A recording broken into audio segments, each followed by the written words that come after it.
고백하십시다. 주는 그리스도시요 살아계신 하나님의 아들이십니다. 한 번 더 고백합니다. 오직 그리스도로 방향 전환하겠습니다. 오늘 우리가 누가복음 24장 25절에서 35절의 말씀을 가지고 방향 전환이라는 제목으로 말씀을 드립니다. 이번 주간에 굉장히 WRC를 통해서 여러분들이 말씀을 들으셨을 겁니다. 작은 자가 천을 이룰 것이라 미래 살릴 플랫폼을 만들어라. 무슨 말입니까? 하나님이 여러분들에게 헤븐리 파워를 주셨는데 여러분이 플랫폼 기도를 해야 돼요. 그게 바로 정시기도입니다. 여러분 말씀 받고 기도하지 않으면 헛일입니다. 아무 소용이 없습니다. 이강 때 주신 말씀이 뭡니까? 시대의 파수꾼이 되어서 미래 살릴 파수망대를 만들어라. 헤븐리 달란트. 무슨 말입니까? 여러분들이요 24시 25시 영혼의 그 무시기도 그게 바로 파수망대의 기도다. 기도하셔야 됩니다. 성강 때는 뭐냐? 237과 맞는 미래 살릴 안테나를 준비해라. 헤븐리 미션입니다. 그게 바로 여러분들이 늘 뭐냐? 모든 것에 뭐요? 감사기도해라. 집중기도해요. 모든 것에 나의 나된 것이 하나님의 은혜다라는 것을 늘 여러분들이요 감사하는 사람은 감사가 넘쳐요. 그러나 늘 염려하는 사람은 염려가 충만해요. 걱정이 충만입니다. 되는 일이 없어요. 여러분 이제 방향을 전환하셔야 됩니다. 정말 하나님이 나에게 헤븐리 파워, 헤븐리 탤런트, 헤븐리 미션의 축복을 주셨다. 그러면 여러분들이 정시기도, 무시기도, 집중기도를 통해서 하나님이 하시는 일에 보는 정인으로 서라. 그래서 오늘 말씀의 제목이 방향전환이라고 하는데 우리가 한번 깊이 생각을 해봐야 됩니다. 묵상해봐야 된다. 어떤 방향전환을 해야 되느냐? 그래 그토록 오랫동안 수십 년 동안 신앙생활을 했는데 달라지는 게 없다. 교회 어릴 때부터 다녔고 옛날부터 교회 다녔기 때문에 안 가면 뭔가 찜찜하고 불안하다. 또 교회 가봐야 설교 말씀도 그렇고 별로 기대도 안 되고 첫사람의 감격도 없고 뜨거운 가슴도 없고 그냥 그럭저럭 교회 다니는 경우가 굉장히 많이 있잖아요. 그래서 어떤 분들은요 내가 그 처음 예수 믿을 때 그 첫사랑 그거 찾으러 기러기처럼 여기 갔다 저기 갔다 합니다.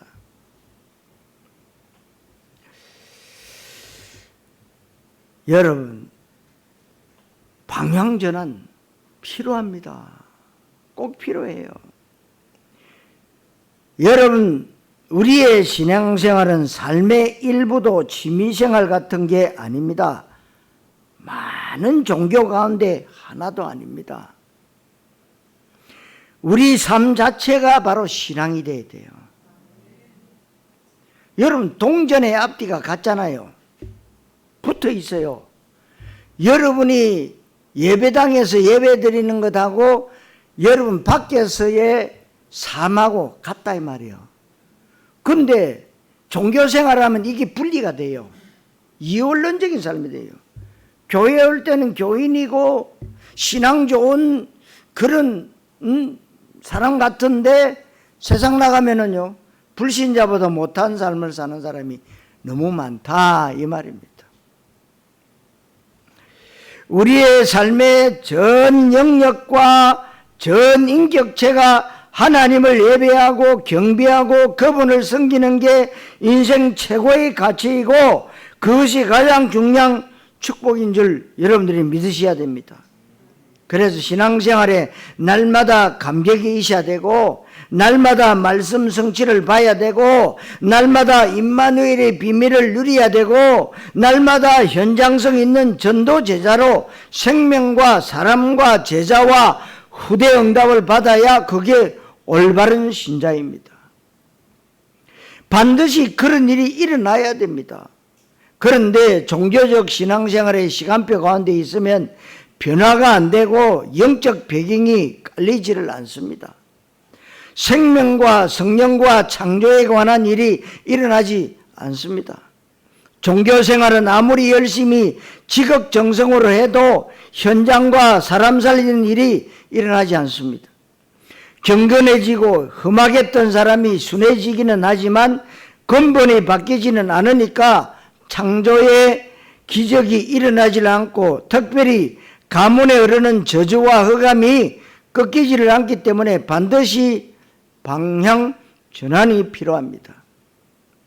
그래서 신앙생활하면 할수록 점점 더 하나님 나라 응답이 구체화되고 실제화되어야 되고, 신앙 경륜이 오래될수록 여기저기서 전도의 문이 열리고 제자의 문이 열려져야 그게 정상적인 신자입니다.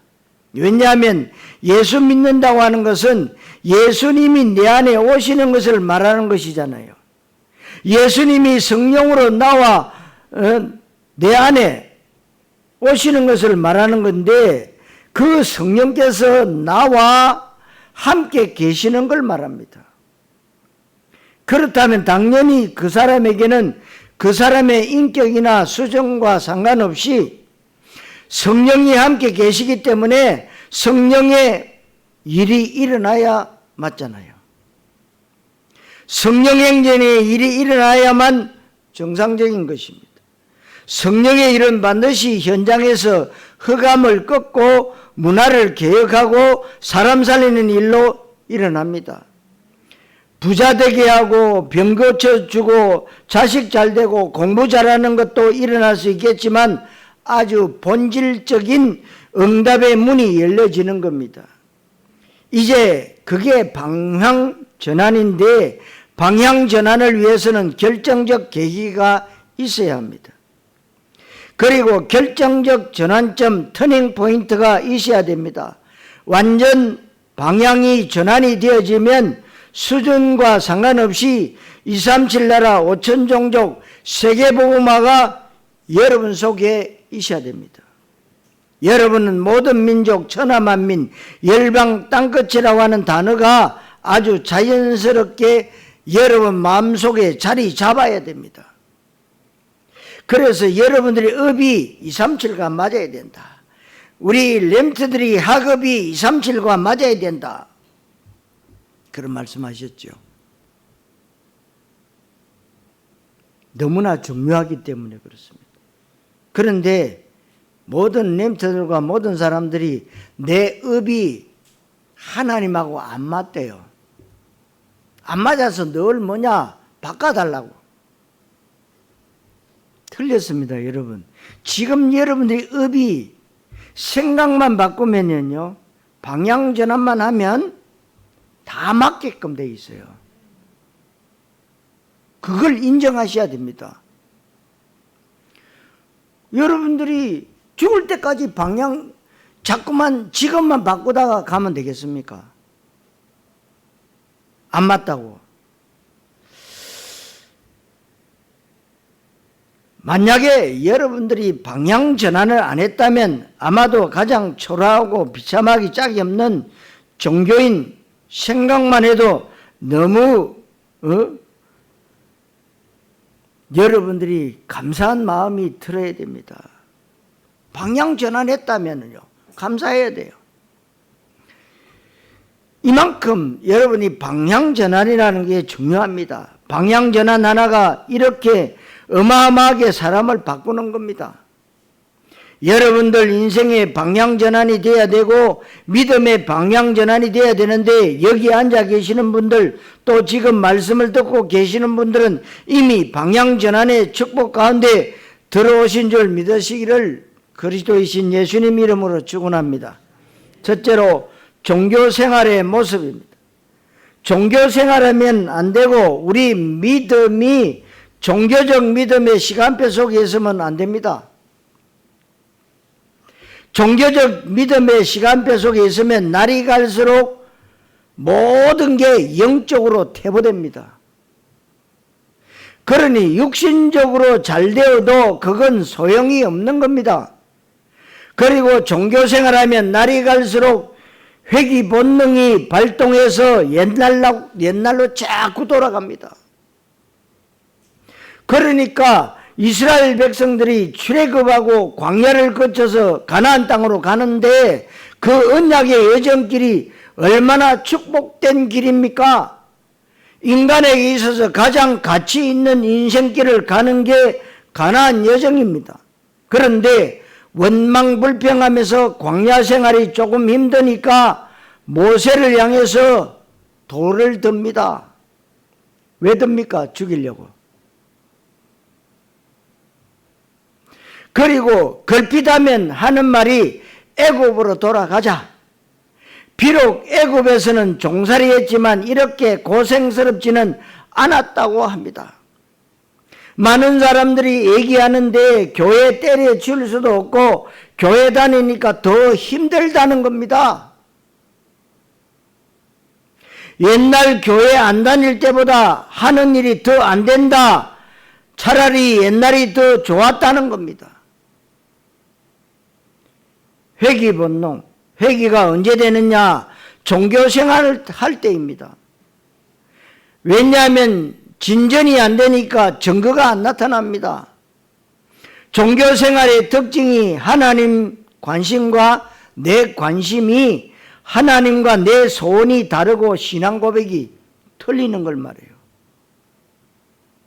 예수님은 그리스도신데 구약에 예언된 메시아시고 구원자이십니다. 그리고 예수님은 십자가에서 우리의 모든 문제를 해결하신 구세주 그리스도이십니다. 그분은 다른 일 안 하시고 그리스도 일을 하셨습니다. 이 신앙 고백이 잘못되면 예수를 세례요한 만들거나 예레미야나 엘리야를 만들고 복음을 종교화시키는 것인데 거기에 영적인 배경이 깔리지를 않습니다. 관심이 다르고 방향이 틀린데 성령이 역사할 수가 없고 흑암 사단이 절대로 꺾이지를 않는 겁니다. 그러니까 하나님이 응답 못 받는 사람들 붙잡고 세계복음화 할 수가 없습니다.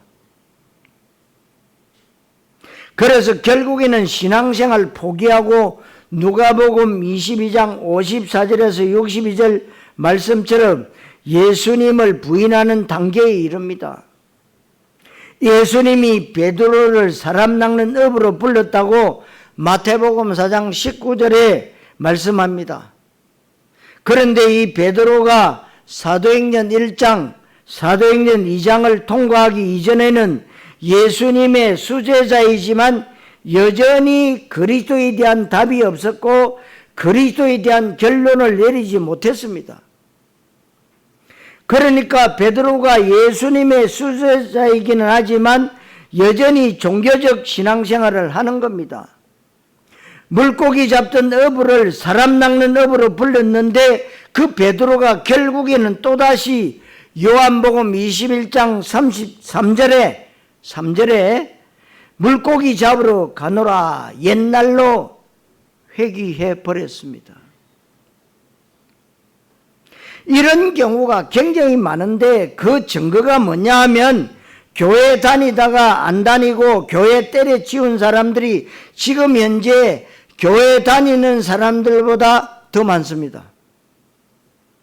그 사람들이 교회 다녔지만 하나님을 만나지 못했고 교회 다녔지만 그리스도 복음을 몰랐고 예수 영접을 인격적으로 하지 않았고 구원받지 못한 채 교회 다니다가 종교적 신앙을 가지고 나름대로 열심히 교회 다니다가 어느 날 한계가 와서 포기하고 교회 떠나야 되겠다라고 하는 인생의 해답과 결론을 내린 겁니다.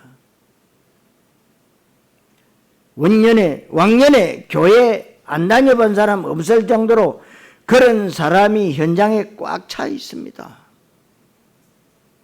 그 사람들이 다 종교적 신앙생활 했던 사람들입니다. 그러니까 이 사람들은 예수를 떡의 메시아 내지는 정치적 메시아로 여기는 겁니다.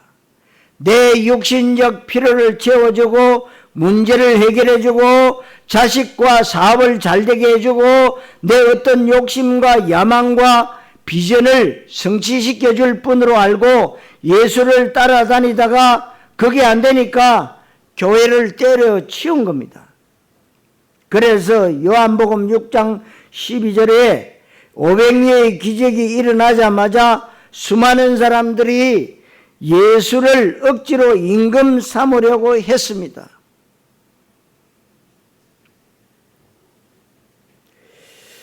왜냐하면 500여를 통해서 경제 문제 해결해 줍니다.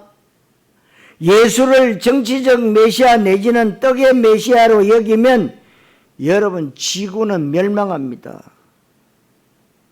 잘 들으셔야 돼요. 그래서 이 사람들이 옛날로 돌아간 겁니다. 수없이 많은 사람들이 예수님을 따라다녔습니다. 심지어 예수님의 부활을 친히 목격한 사람이 500명인데 그런데 다 뿔뿔이 흩어지고 도망갑니다. 도망갔어요. 종교 생활의 모습입니다. 성도 여러분, 오직 그리스도로 방향 전환하시기를 그리스도이신 예수님 이름으로 축원합니다. 두 번째로 그리스도를 각인 뿌리 체질화 안 될 때 어떻게 되느냐? 완전 복음으로 담나지 않았다는 얘기고 예수가 그리스도라고 하는 복음의 비밀을 확실하게 모를 뿐만 아니고 이 사람에게는 그리스도 말고 다른 것이 각인되어 있고 체질화되어 있고 뿌리 내려져 있습니다. 그러니까 완전 복음이 아닌 대강 복음, 순수 복음 아닌 섞인 복음, 이게 바로 종교예요. 이 종교 생활하면 일단 눈이 열리지 않습니다. 언약적 은혜를 받아야 되는 이유가 있고 예배에 성공해야 되는 이유가 있습니다. 종교적 예배에 성공하면 안 되고 언약적 예배에 성공하면 눈이 열리고 생각이 열리고 분별력이 열립니다. 만약에 이게 안 되면 신앙생활하면서 영안이 안 열리고 영적 사실을 못 보고 그 다음에 생각이 안 열립니다. 늘 고정관념에 붙잡혀 있고 내 경험, 내 지식에 매여 세상 조류에 휩쓸려 떠내려가는 겁니다. 그러니까 세상을 앞서갈 수도 없고 시대적인 하나님의 언약이 뭔지도 모르고 그 다음에 나를 향한 하나님의 계획이 뭔지를 모른 채 이 땅에서 그냥 세상 사람들과 같은 가치관을 갖고 살아가다가 일요일만 예배당 마당만 밟는 신자가 되는 겁니다. 그래서 본문에 예수님 열심히 따라다녔던 사람인데 그 중에서 한 사람 글로바라고 하는 제자가 있습니다. 열심히 예수님 따라다니면서 예수 사역을 친히 목격했고 많은 기적을 체험했는데 어느 날 덜커덕 예수님이 정치범으로 십자가 처형을 당했습니다. 그러니까 글로바를 비롯한 수많은 사람들이 우리는 이제 끝장났다. 저분이 우리를 로마의 압제로부터 해방시켜주고 우리나라를 정치적으로 경제적으로 독립시켜주고 우리의 어떤 문제를 해결해주고 소원을 성취시켜줄 뿐으로 알았는데 십자가에 죽어버렸습니다. 소망이 끊어졌고 이제는 끝났다고 생각한 겁니다. 그래서 이 사람들이 어디로 가고 있냐면 엠마오로 가고 있는 겁니다. 원래 어디로 가야 됩니까? 내가 십자가 죽어야만 되는 이유, 그 다음에 반드시 부활할 것이다. 부활 후에 너희들보다 먼저 갈릴리 예루살렘에 갈 것이다. 그러면 제자들이 예루살렘으로 가야 되는데 엠마오로 갑니다. 고향으로 곧 돌아가요. 그런데 엠마오로 가는 두 사람은 지금 끝났다고 생각해서 옛날 자기네들 모습으로 돌아가고 있는 겁니다. 그러니까 눈이 가려졌는데 어느 정도로 눈이 가려졌느냐, 16절에 보니까 예수님이 부활하셨고 부활하신 예수님이 옆에서 함께 있는데도 못 알아볼 정도입니다. 그리스도의 답이 나지 않고 하나님 나라가 뭔지를 모르고 세계복음화의 언약이 무엇인지 모른 채 육신적 야망을 충족하고자 하는 동기를 가지고 신앙생활하면 예수님이 옆에 나타나도 모릅니다. 베드로가 예수님 옆에 있어도 기도가 안 됩니다. 겟세마네 동산에서 졸고 있었습니다. 예수를 알아보지 못한 겁니다. 17절에 슬픈 빛을 띠고 있는데 왜 슬픈 빛을 띠었습니까? 너무 절망이 되고 이제는 의지할 데가 없고 소망 끊어졌다고 생각한 겁니다. 성경에 대해서 얼마나 무지하고 예수에 대해서 얼마나 무지하냐 말입니다. 예수 십자가 죽으심은 인간 최고의 행복이 되어야 되는데, 인생 최대의 축복이 되어야 되는데, 예수님은 반드시 십자가에 죽으셔야만 됩니다. 예수님이 이 땅에 왜 오셨냐? 죽으러 왔어요. 죽으셔야만 됩니다. 그런데 죽는 걸로만 끝나는 게 아닙니다. 반드시 부활하시도록 되어 있습니다. 예수님은 부활하신다고 말씀하고 있습니다. 죽는 걸로만 끝난다면 죽음의 권세에게 지는 겁니다. 사탄과 죄와 지옥 권세에 지고 굴복하게 됩니다. 예수님은 하나님이란 증거로, 예수가 바로 메시아 그리스도라고 하는 증거로 죄와 사망과 지옥과 저주의 권세를 깨뜨리고 부활하셔야만 됩니다. 부활이 확정되어 있는 겁니다. 그런데 예수의 죽으심의 의미도 모르고 부활의 의미도 모르고, 다시 말하면 예수 십자가 의미를 모르고, 더 정확하게 말하면 복음이 뭔지 모르고 육신적인 동기를 위해서 교회 다닌 겁니다. 그러니까 이 사람들이 눈이 가려지고 생각도 닫혀져 있고 분별력도 흐리고 그 다음에 슬픈 빛을 띠고 있었습니다.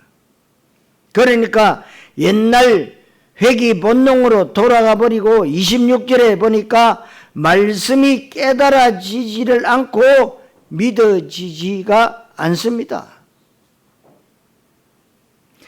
미련하고 더디 믿는 자들이요 굉장히 많습니다. 이런 사람, 이 시간표 속에 있으면 기도가 안 되는 게 정상이기에 기도가 되면 큰일 나는 겁니다. 그리스도와 세계복음화에 대한 해답과 결론이 내려지지 않았는데 교회 열심히 다니는 그게 문제고 열심히 성경 공부하는 게 문제입니다. 그래서 지금 그런 것들이 다 문을 닫았어요. 아니, 성경 공부하는데 왜 문 닫습니까? 여러분, 오직 복음 생명이 들어가 있지 않으면 아무리 열심히 성경 공부해도 소용이 없어요. 왜냐하면 성경의 주제가 그리스도잖아요. 우리 인생 주제가 하나님의 나라잖아요. 하나님의 소원이 뭐냐? 복음과 이 전도인데 하나님의 최고의 관심이 그리스도와 세계복음화인데 이것을 모른 채 신앙생활을 한다는 것은 하나님과 내가 동상이몽, 꿍꿍이 속이 틀리다는 거예요. 다른 길을 가면서 같이 가는 척하는 그것을 하나님이 모르시겠습니까? 결국에는 응답이 안 되고 신앙생활 실패하고 결국에는 교회를 떠나게 되어 있습니다.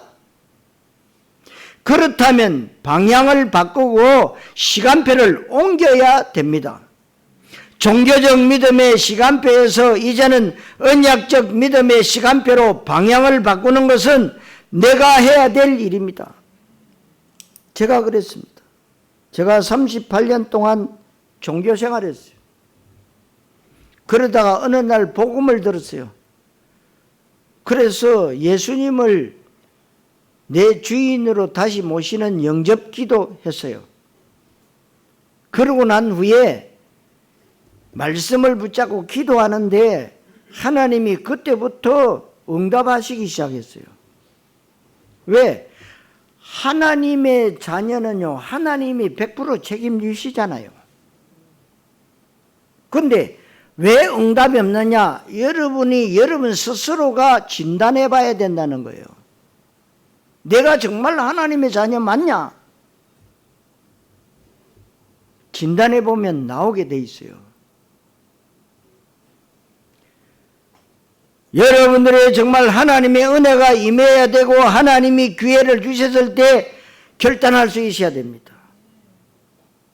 그러니까 여러분들 하나님이 어느 정도로 헤븐리 파워를 주시고 헤븐리 달란트를 주시고 헤븐리 미션을 주셨다.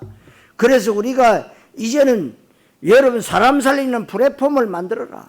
세계복음할 파수망대를 만들어라.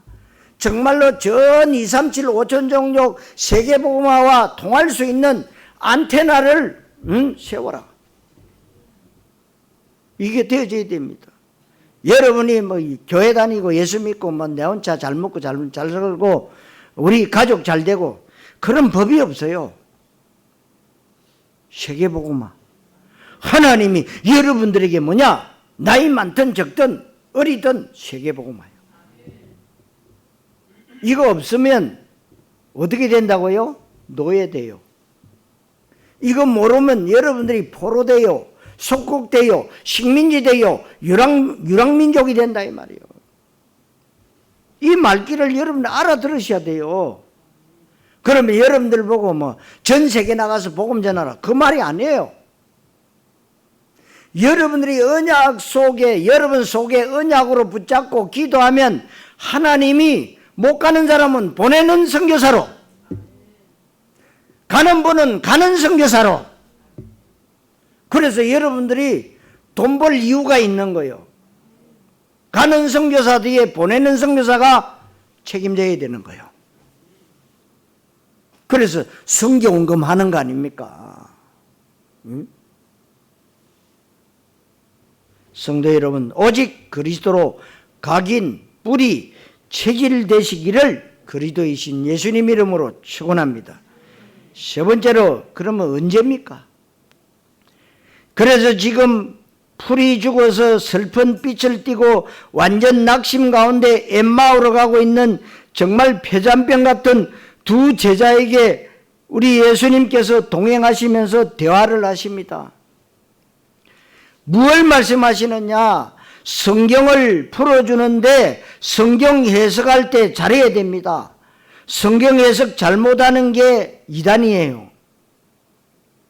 성경 잘못하면 복음에 대한 가장 큰 핍박자가 됩니다. 성경 해석을 잘못하니까 나온 게 해방신학이요. 성경 해석을 잘못하니까 나온 게 민중신학이요. 성경 해석을 잘못하니까 나온 게 노동신학, 사회구원, 그 다음에 종교일치, 종교화합, 종교화해, 에큐메니칼 운동 이런 게 나온 겁니다. 성경 해석을 잘못해서 나온 게예요. 해방신학은 압제받는 이스라엘을 모세가 해방했다. 그게 성경적 배경인데 그거는 성경에 대해서 너무 무지해서 그렇습니다. 그래서 나온 게 해방신학이요. 성경은 단 한 번도 물리적 억압으로부터의 해방을 말한 적이 없습니다, 여러분. 감옥에 가도 누리는 게 복음이에요. 바울이 말했어요. 내게 능력 주시는 자 안에서 내가 모든 것을 할 수 있다. 감옥에 갇혔어요. 노동신학 또는 민중신학 아니면 치유신학 이런 게 얼마나 많은지 모릅니다. 아니 그리스도도 모르는데 치유한다고. 예수님은 민중편에 서신 적 한 번도 없습니다.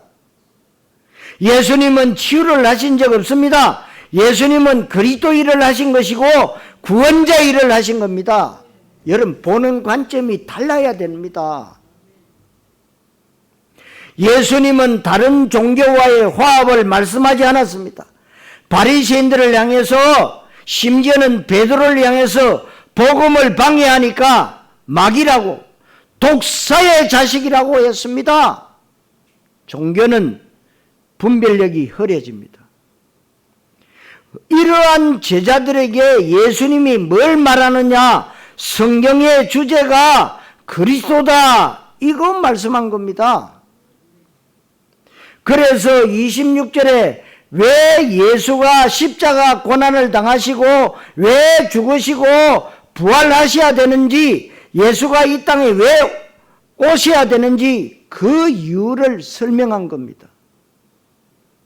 27절과 44절을 보시면 모세와 모든 선지자들의 글로 시작하고 모든 성경에 쓴 바 자기에 관한 것들을 자세히 설명하시니라. 내가 너희와 함께 있을 때에 너희에게 말한 바 곧 모세의 율법과 선지자들의 글과 시편의 나를 가리켜 기록된 모든 것이 이루어져야 하리라 한 말이 이것이라.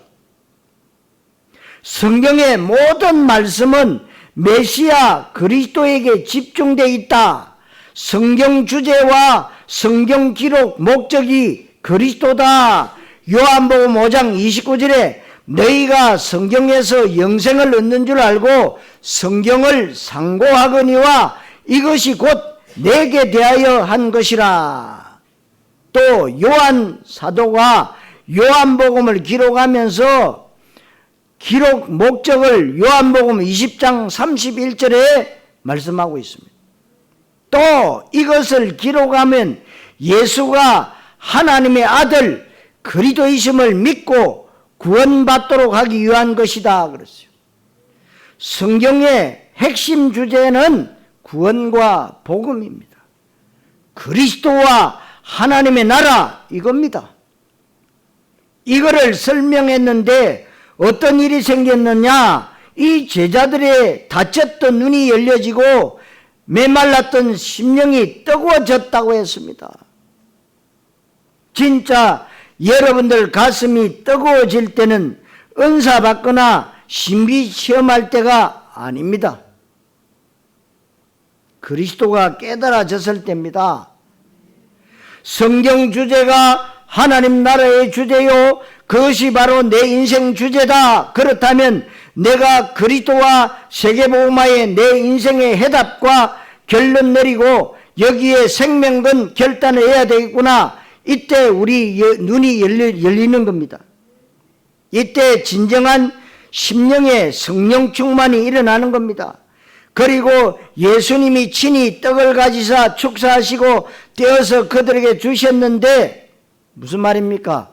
성찬식 예배를 말씀하는 겁니다.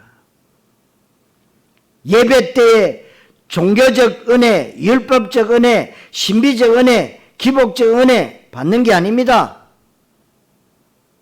예배 때 하나님의 말씀이 깨달아지고 믿어지고 하나님의 뜻과 계획이 보이는 언약적 은혜, 결정적 은혜를 받아야 될 줄로 믿습니다. 노아가 방주라고 하는 것을 깨달은 것처럼 모세가 피언약의 이유를 깨닫고 생명건 것처럼 초대교회가 예수를 그리스도로 고백하고 마가다락방에서 생명건 것처럼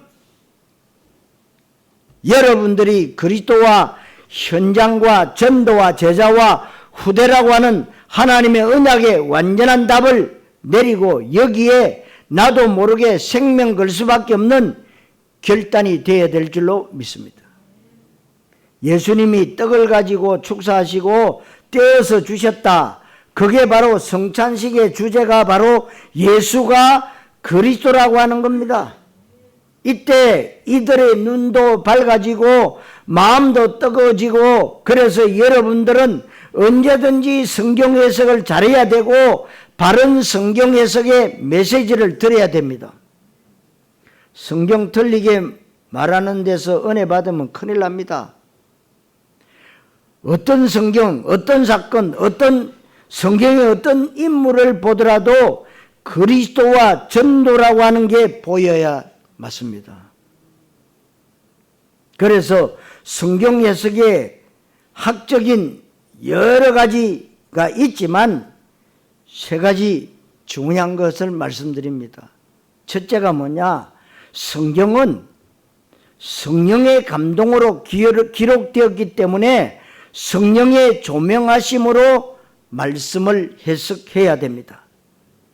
두 번째는 뭐냐? 성경은 성경 스스로 해석을 하고 있다. 성경 전체의 흐름을 그렇게 봐야 됩니다.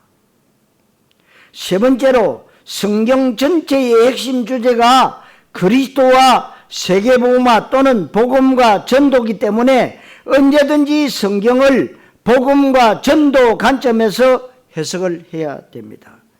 그래서 저는 언제든지 어떤 메시지를 하든지 간에 그리스도가 나가고 그리스도를 헷갈리게 만드는 종교를 한 맺히게 얘기하고 언제든지 현장을 얘기합니다. 이게 성경을 바르게 해석하는 겁니다. 거기에서 인생 해석이, 시대 해석이 나와야 되고 현장의 문제, 사건에 대한 해석이 나와야 됩니다. 그래야 이게 바르게 보는 겁니다. 그렇지 않으면 신앙생활 실패가 인생 실패와 후대 실패로 이어지게 되어 있습니다.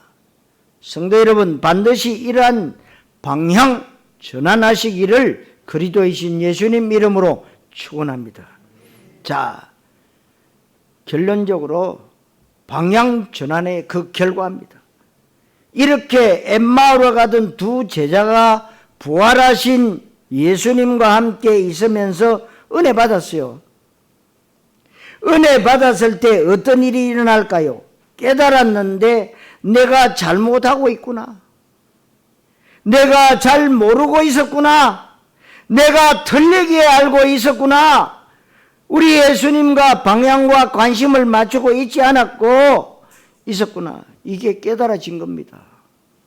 여러분, 응답 중에 최고의 응답이 여러분들이 깨닫는 거예요. 그러면서 본문 33절 말씀에 곧 그때로 일어나 망설일 필요가 없었고 머뭇대거나 이것저것 잔머리 쓰거나 통박 굴릴 일이 없었습니다. 여기에서는 즉시 생명건 결단을 하고 엠마오로 가던 발걸음을 즉시 옮겨서 예루살렘으로 옮기게 됩니다. 방향 전환입니다. 저와 여러분들에게 이러한 전환점의 시간표가 언젠가 왔을 줄로 믿습니다. 안 왔다면 여러분들 있어야 됩니다. 언제부터인가 예수는 그리스도 깨달아졌습니다. 안 깨달아졌습니까? 언젠가 깨달아져야 됩니다. 인생 최고의 가치가 성공하고 건강하게 오래 살고 부자 되는 데 있는 게 아니고 내가 하나님의 나라에 쓰임 받아야 되고 이 땅에는 그리스도만이 필요하구나.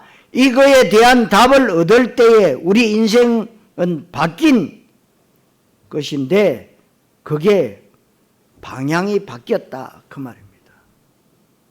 이제는 신앙생활도 종교적 신앙생활에서 언약적 신앙생활로 일요일 예배당 믿음에서 현장 전도 제자로 바뀌게 된 겁니다. 그래서 여러분들이 방향을 딱 바꿔야 돼요. 그러니까 이런 엠마오 같은 두 제자가 방향을 바꿔서 예루살렘 갔단 말이에요. 가보니까 34절에 11제자 및 함께한 자들이 모여 있는 겁니다. 이 사람들이 모여서 어떤 일을 합니까? 감람산 언약 듣고 마가다락방에 들어가서 생명 걸고 기도한 겁니다. 그래서 이 사람들에게 드디어 사도행전이 펼쳐지기 시작합니다. 이 사람들 중심으로 사도행전이 진행이 되고, 사도행전이 진행되면서 모든 어감, 우상, 종교, 문화가 다 바뀐 겁니다. 그러면서 로마 복음화가 진행되는 겁니다. 이 흐름 속에 들어오려면 사복음 속에 머물러 있으면 안 됩니다. 반드시 감람산 언약과 마가다락방 언약을 통과해야 됩니다. 통과해야 돼요. 방향 전환입니다. 우리가 머물러 있으면 안 됩니다. 우리 신앙생활이 머물러 있다, 이 말은 정체되어 있다, 이렇게 말할 수 있지만 여러분, 그러면 안 됩니다. 머물러 있는 것은 떠내려가는 것을 말합니다. 퇴보되고 완전 신앙생활 끝나는 겁니다. 세상 조류에 휩쓸려 떠내려가게 되어 있습니다. 우리는 살아있는 믿음의 사람이 되어야 되고, 역동적으로 성령의 역사를 보는 증인이 되어야 되고, 현장에서 전도하는 제자가 되어야 될 줄로 믿습니다. 그래서 우리는 연약하고 우리 수준은 보잘것없지만 하나님의 응답의 시간표에 있으면요, 내 수준과 상관없이 사도행전적 세계복음화가 진행되는 것을 볼 수 있습니다. 그러니까 여러분, 그 작은 자가 천을 이룰 것이고 그 약한 자가 강국을 이룰 것이라. 때가 되면 나 여호와가 속히 이루시리라. 여러분, 하나님의 말씀 믿으셔야 됩니다. 사람의 말 믿을 수 없어요. 사람은 믿음의 대상이 아닙니다. 사랑의 대상이에요. 내는 믿었는데 왜 이러느냐? 믿는 도끼에 발등 찍겠다는 거죠. 믿음의 대상이 아닙니다. 믿음의 대상은 한 분이요, 예수가 그리스도.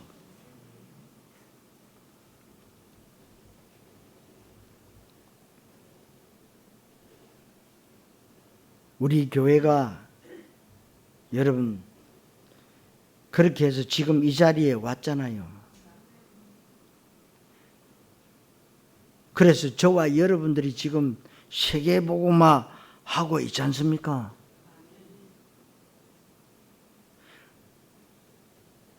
이 응답의 주역이시고, 사실은 우리에게 아직도 남아있는 불신앙의 요소들, 그리스도를 약화시키거나 그리스도를 방해하는 다른 것들이 우리의 각인 속에 있고 우리의 체질과 뿌리 속에 있는 거 인정해야 돼요. 이런 것들을 빨리 제거하는 작업을 조금만 하면 됩니다. 그래서 여러분 제일 좋은 게 뭐냐? 24시 하시면 돼요. 24시. 방향전환이라고 하는 이 말씀이 최고 응답으로 그대로 성취되시기를 그리스도이신 예수님 이름으로 축원합니다. 기도하겠습니다. 하나님 감사합니다. 오늘도 우리가 멸망받는 저주와 사단의 역사는 불신앙의 자리에 있지 아니하고, 또 형식적으로 습관적으로 율법적으로 기복적으로 예배드리는 종교적 믿음의 자리에 있지 않고, 하나님의 말씀이 성취되어지는 하나님의 뜻과 하나님의 나라가 이루어지는 언약 있는 예배의 자리에 있게 하심을 감사합니다. 이제 우리 모든 성도들이 방향 전환해서 오직 그리스도, 하나님의 나라, 오직 성령으로 하나님 오로지 기도에 힘쓰는 언약적 믿음의 사람들 다 되어지게 하옵소서. 그리스도이신 예수님의 이름으로 기도하옵나이다. 아멘.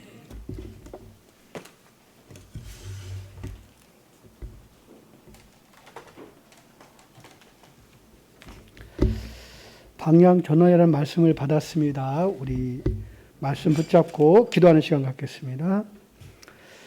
하나님 감사합니다. 방향 전환이라는 말씀을 통해서 오직 그리스도로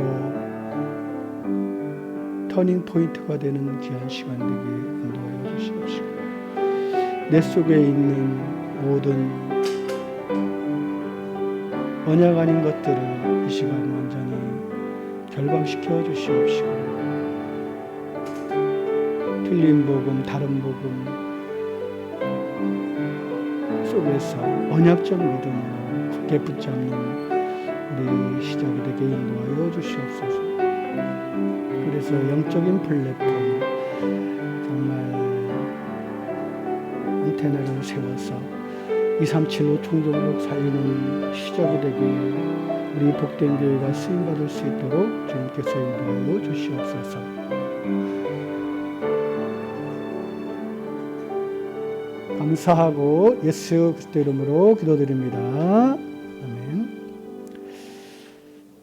찬송가 620장 들으시면서 준비하신 예물 하나님 앞에 드리도록 하겠습니다.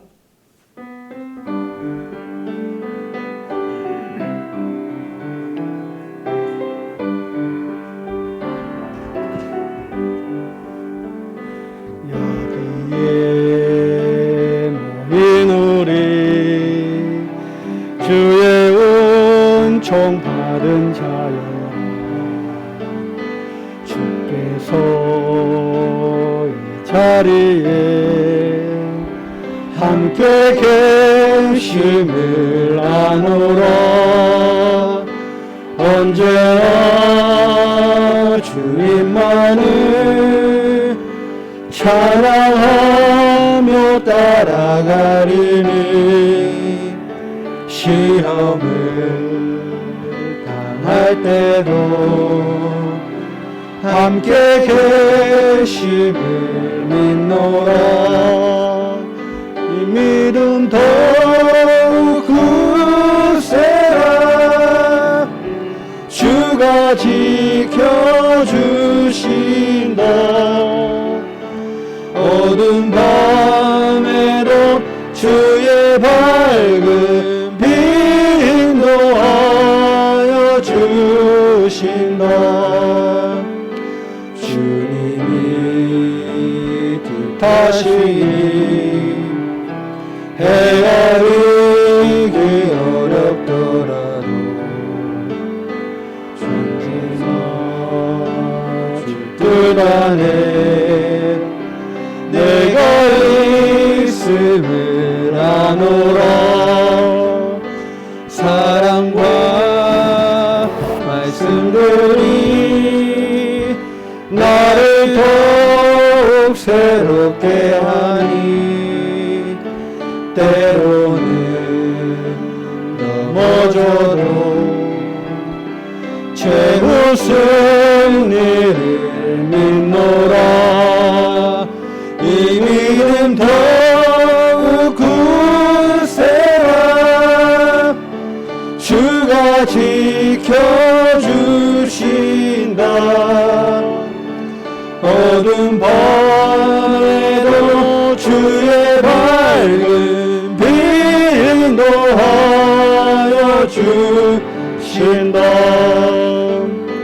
여기에 모인 우리 사랑받는 주의 자녀라. 주께서 뜻하신 바 우리를 통해 펼치신다. 고통과 슬픔 중에 더욱 주님 의지하오니, 어려움 이겨내고 주님 더욱 찬양하라. 이 믿음 더욱 굳세라. 주가 지켜주신다.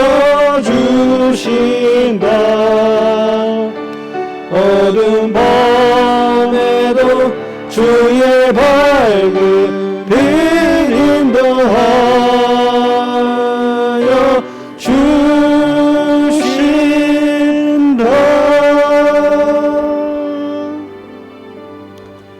이 시간에는 237 선교 영상 보도록 하겠습니다. 우리의 생각과 마음, 호흡에 담을 선교 현장 캄보디아와 브이국입니다. 먼저 캄보디아는 주변 나라의 영향으로 불교가 95%를 차지하고 있습니다. 중국의 조상 숭배와 인도 힌두교가 혼합되어 있는데 특히 힌두교의 영향이 삶 곳곳에 자리 잡고 있습니다. 각 지역의 중심에는 큰 절이 자리 잡고 있으며 가난한 아이들은 의식주 해결과 학업을 위해 절에서 지내기도 합니다. 1975년부터 일어난 킬링필드 사건은 약 200만 명의 국민들이 고문 학살을 당한 사건입니다. 특히 사회 지도층, 지식인들이 많았고 후대들은 제대로 된 교육을 받지 못했다고 합니다. 이 사건 후 세계의 많은 구호단체에서 도움을 받았지만 아직도 문화적, 정신적으로 많은 후유증이 남아 있습니다. 이런 캄보디아 현장에 참 도움인 영적 해답을 증거하기 위해 선교사님 두 분이 계십니다. 프놈펜 임마누엘 교회 이성중 선교사님, 예수사랑교회 박희창 선교사님이 사역하고 계십니다. 이성중 선교사님은 2016년 2월에 본부 선교사로 파송받으신 후 캄보디아 26개 주와 시를 담당할 현지인 사역자로 훈련시키고 계시며 현지인 목회자 재훈련과 연합사역을 진행하고 계십니다. 2020년 허가받은 렘넌트 신학연구원을 통해서 현지의 신학생들을 양성하시며 현재 미션홈 사역과 렘넌트 방과후 학교를 통해 후대운동을 하고 있습니다. 박희창 선교사님은 2017년 2월에 본부 선교사로 파송받으신 후 대학 사역을 중심으로 후대들을 훈련시키고 계십니다. 수도 프놈펜 외곽 지역의 지교회 사역과 킬링필드 사건으로 고아가 많은 캄보디아의 고아원 사역과 집중 세미나를 통해 후대 살리는 일에 올인하고 계십니다. 세계의 많은 선교사가 캄보디아로 파송되어 사역하고 있으나 캄보디아의 기독교 비율은 1%라고 합니다. 과거의 아픔으로 후대가 어려움을 겪고 있는 캄보디아 현장에 복음 운동을 통해 하나님이 원하시는 렘넌트가 일어나 민족과 나라 237을 살리는 축복을 누릴 수 있도록 캄보디아를 위해 많은 기도 부탁드립니다.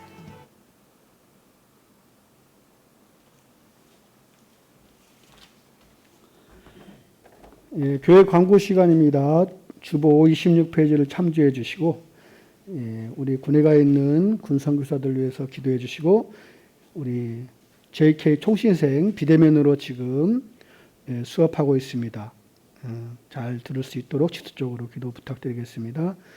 그리고 본부 일정 참조해 주시고 8월 9일 날 있을 새가족 현장 사역자 훈련은 이번엔 없다고 그럽니다.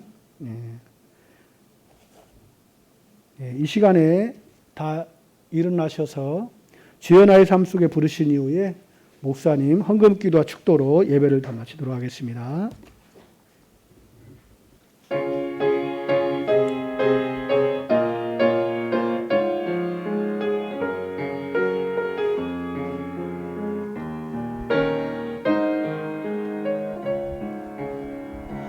주여 나의 삶 속에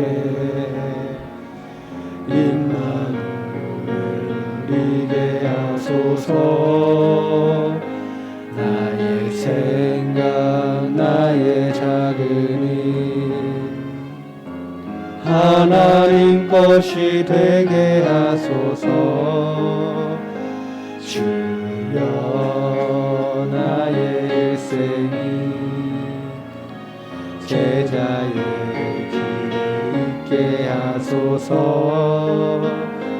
나의 과거 나의 오늘 미래를 드리옵니다.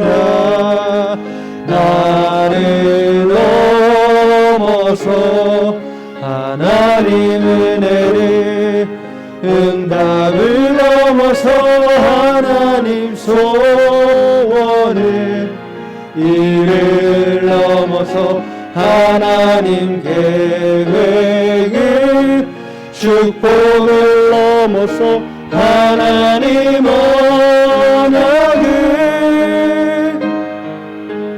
인간 사랑을 넘어서 하나님 사랑 보게 하소서 보게 하소서 렘넌트 시대를 품에 안고 서게 하소서 하나님께 언약적 축복을 허락해 주시고 언약의 사람으로 하나님 약속 붙잡고 한 주간 동안도 세상 삶 가운데서 하나님의 계획을 바라보며 하나님이 하시는 그 일을 통하여서 성령 인도받기를 원하는 사랑하는 모든 성도들 하나님이 헤븐리 파워의 축복을 허락해 주옵시며 헤븐리 달란트와 헤븐리 미션의 축복을 보는 정인으로 설 수 있도록 인도해 주옵소서. 오늘도 말씀을 주셨사오니 이제 오직 언약의 흐름 따라 방향 전환하고 언약 흐름 따라 갈 수 있는 믿음의 사람으로 축복해 주옵소서. 오늘도 주 앞에 나올 때 각종 예물을 드려사오니 드린 손길이 복의 권한의 손길이 되게 하여 주옵시고 방향 전환된 언약적 믿음의 예물이 되게 하여 주옵시며 오직 그리스도로 각인 뿌리 체질 내려진 예물이 되게 하여 주옵시며 미래 살리는 플랫폼 파수망대 안테나 만들고 세우는 예물이 되게 하여 주옵시며 237 5천 종족 세계복음화에 쓰임받는 귀한 예물 되어지게 하옵소서. 우리 주 예수 그리스도의 은혜와 하나님의 극진하신 사랑하심과 성령님의 내주 인도 역사하게 동하심이 이제 오직 언약 따라 그리스도로 방향 전환해서 237 5천 종족 세계복음화에 쓰임받기로 하는 사랑하는 성도들 개인 가정 직장 산업 현장 위에 우리 렘트들 머리 위에 군대가 있는 렘트들 머리 위에 이제와 영원토록 함께 있을지어다. 아멘.